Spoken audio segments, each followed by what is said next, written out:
ဒီမြအားလုံးမင်္ဂလာပါနော်အခုကျွန်တော်ဗမာပြည်သားတွေအတွက်ဒီ NAS ကိုနော်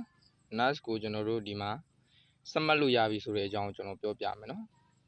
ဗမာပြည်သားတွေအတွက်ကျွန်တော်စမှတ်လို့ရပြီဆိုတဲ့အကြောင်း Okay ကျွန်တော်ဒီ channel ရဲ့အောက်မှာစမှတ်တဲ့ link ကိုကျွန်တော်ချပခဲ့မယ်နော်မြန်မာပြည်သားတွေအတွက်ကျွန်တော်တို့ငွေထုတ်ငွေတွင်းလုပ်ဖို့အတွက်ကကျွန်တော်တို့နည်းနည်းအချိန်လေးစောင့်ပေါ့နော်စမှတ်ထားလို့ရပြီကျွန်တော်တို့ဒီကမ္ဘာရွှေဈေးကိုလုပ်ဖို့အတွက်စမှတ်နည်းကိုတွားလိုက်ကြအောင် Okay ခရုံးနဲ့ရောက်ပြီပေါ့ခရုံးနဲ့ရောက်ပြီဆိုရင်ကျွန်တော်တို့ဒီမှာကျွန်တော်ပေးတဲ့အောက်က link ကို copy ယူပြီးကျွန်တော်တို့ဒီမှာခရုံးထဲမှာရိုက်ချလိုက်မယ်ရိုက်ချပြီးနှိပ်လိုက်မယ် Okay ဒီမှာဗမာလိုပဲเนาะဒီမှာမြန်မာဒီမှာဘာသာဒီဘက်မှာထိုင်းစာရှိရเนาะဒီဘက်မှာဆိုရင်မြန်မာစာရှိရเนาะတကယ်လို့တကယ်ချင်းတို့ကဒီထိုင်းစာပုံနေလို့ရှိရင်ဒီမှာเนาะဒီအဆက်လေး၃ခုကိုเนาะဒီဆက်လေး၃ခုနှိပ်ပြီးကျွန်တော်တို့ဒီကောင်လေးကိုနှိပ်မယ်အပေါ်ဆုံးကဒီမှာဘာသာစကားတွေပေါ့နော်ဘာသာစကားတွေဒီမှာအင်္ဂလိပ်ရှိမယ်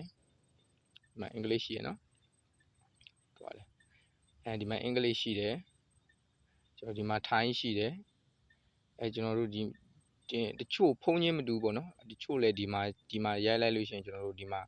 language ပြောင်းတဲ့ဥစ္စာကျွန်တော်တို့ရောက်လာတယ်ပေါ့နော် Okay ပြီးပြီဆိုရင်ကျွန်တော်မြန်မာပြည်သားတွေအတွက်ဒီပေါ်မှာကျွန်တော်တို့ဥပမာတစ်ခုကျွန်တော်နာမည်ရိုက်ပြမယ် AUNGR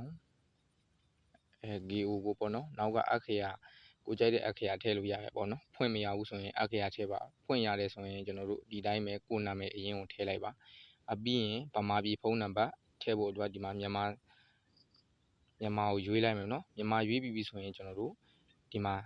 ဒီကောင်ပေါ့နော်နံပါတ်3မှာဒီကောင်ကိုနှိပ်လိုက်ပြီးတော့ကုတ်တောင်းမယ်ကုတ်တောင်းပြီဆိုရင်ကိုဖုန်းနံပါတ်ထဲမှာကျွန်တော်တို့စာအိတ်6လုံးကဏ္ဍ6လုံးရောက်လာလိမ့်မယ်နော်ကဏ္ဍ6လုံးရောက်လာပြီဆိုရင်ကျွန်တော်တို့ဒီမှာရိုက်ထည့်လိုက်မယ်ဒီမှာရိုက်ထည့်ပြီးပြီဆိုရင်ကျွန်တော်တို့အထက်အောက်ဒီမှာ password အတူတူပေါ့နော်အထက်အောက်ကျွန်တော်တို့ password အတူတူပေါ့ထည့်လိုက်မယ်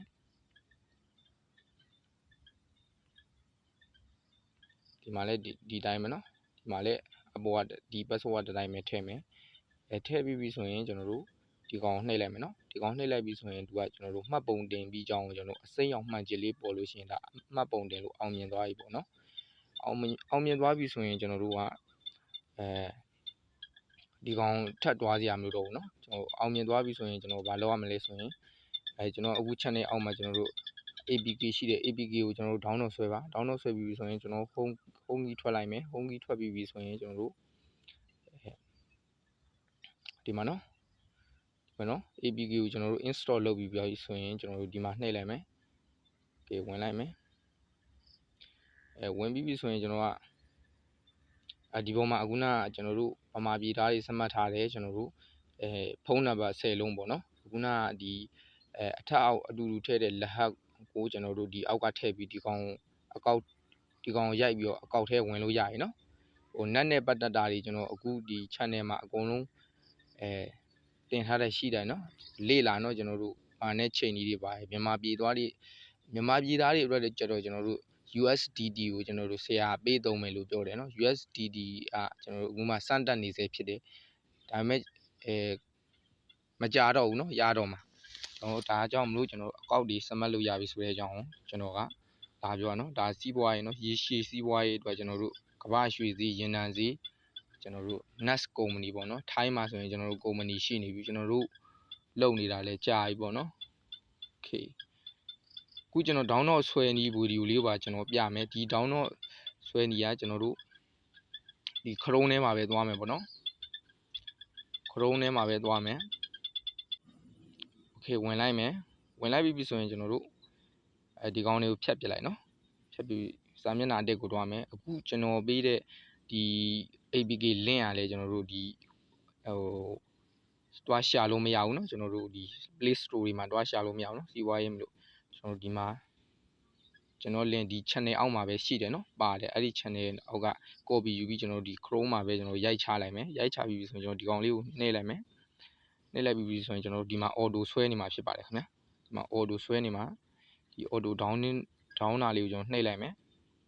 နှိပ်လိုက်ပြီးဆိုရင်ကျွန်တော်ဒီမှာเนาะ 4MB ပဲရှိရเนาะဒီထဲမှာ 4MB ပဲရှိတယ်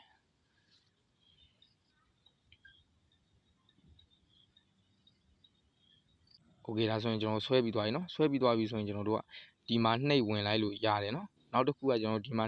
ဒီလိုမျိုးမပေါ်ဘူးဆိုရင်ကျွန်တော်တို့ဒီမှာအဆက်လေးပြောက်ကိုကျွန်တော်တို့နှိပ်လိုက်နှိပ်ပြီးပြီဆိုရင်ဒီမှာเนาะ DOWN ဒီမှာเนาะ download တွေကိုကျွန်တော်ဝင်လိုက်မယ်ဝင်ပြီးဆိုရင်ဒီမှာเนาะဒီ APK ကိုကျွန်တော်တို့နှိပ်လိုက်မယ်နှိပ်ပြီးပြီဆိုရင်ဒီမှာเนาะထည့်သွင်းမှာကိုနှိပ်လိုက်ပြီးတော့ကျွန်တော်တို့ကထည့်သွင်းမှာကိုနှိပ်လိုက်ပြီးတော့ install ဆိုရင်တကယ်ကျွန်တော်တို့ပုံမှန်အင်္ဂလိပ်လို့ဆိုရင် install ပေါ့เนาะကျွန်တော်ကတော့ပြီးပြီပေါ့เนาะဖွင့်ပြီးတာမလို့ကျွန်တော်ဒီပြီးပြီကိုနှိပ်လိုက်မယ်ကျွန်တော်က APK တွေကိုသွားခြင်းနဲ့ဆိုရင်တော့ဒီဘက်က open ပေါ့เนาะ open ကိုနှိပ်လိုက်ကျွန်တော်ကတော့ဒီမှာပြီးပြီဆိုတာကိုကျွန်တော်နှိပ်လိုက်မယ် okay download ဆွဲနေရတော့ဒီလောက်ပါပဲเนาะ